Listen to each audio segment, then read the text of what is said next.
నమస్తే అన్న, అందరికీ నమస్కారం.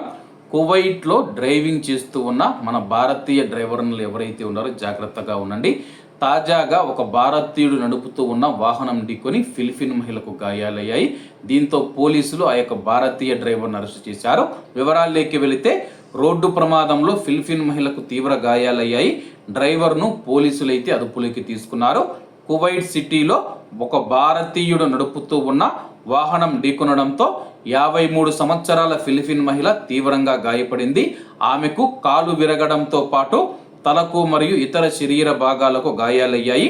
చికిత్స కోసం ఆమెను అమీరీ ఆసుపత్రికి తరలించారు. అధికారులు ఈ ఘటనపై దర్యాప్తు చేస్తూ ఉండగా డ్రైవర్ పైన చట్టపరమైన చర్యల కోసం పోలీస్ స్టేషన్కు తరలించామని చెప్పేసి పోలీసులు తెలిపారనమాట.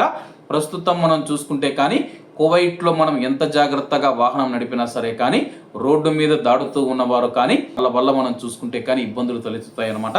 కాబట్టి కువైట్లో ఉన్న మన భారతీయ డ్రైవర్లు ఎవరైతే ఉన్నారో ప్రస్తుతం కువైటు తన యొక్క ట్రాఫిక్ చట్టాన్ని కూడా మార్చిందనమాట. ప్రస్తుతం ఎవరినైనా గుద్ది వాళ్లకు గాయాలైతే కానీ భారీ జరిమానా విధిస్తాము, అవసరమైతే జైలు శిక్ష కూడా విధిస్తామని చెప్పేసి కువైట్ ట్రాఫిక్ డిపార్ట్మెంట్ ప్రకటించిన విషయం అందరికీ తెలిసిందే. కాబట్టి కువైట్లో ఉన్న డ్రైవర్లందరూ చాలా జాగ్రత్తగా డ్రైవింగ్ చేయండి. ప్రస్తుతం పోలీసులు కేసు నమోదు చేసి డ్రైవర్ది తప్పు ఉందా లేదా అని చెప్పేసి దర్యాప్తు చేస్తూ ఉన్నట్లయితే వెల్లడించారు. ఎందుకంటే డ్రైవర్ సరైన మార్గంలో కానీ వెళుతూ ఉంటే కానీ ఎటువంటి ఇబ్బంది ఉండదన్నమాట. ఒకవేళ డ్రైవర్ తప్పు ఉంటే కానీ అతనికి జైలు శిక్ష లేదా జరిమానా విధించే అవకాశం ఉందని చెప్పేసి అధికారులు అయితే తెలుపుతూ ఉన్నారు. కాబట్టి కువైట్లో ఉన్న మన భారతీయ డ్రైవర్లు ఎవరైతే ఉన్నారో చాలా జాగ్రత్తగా డ్రైవింగ్ చేయాలని కోరుకుంటూ అందరూ బాగుండాలి, అందులో మనం ఉండాలి. అందరికీ నమస్తే అన్న, జై హింద్.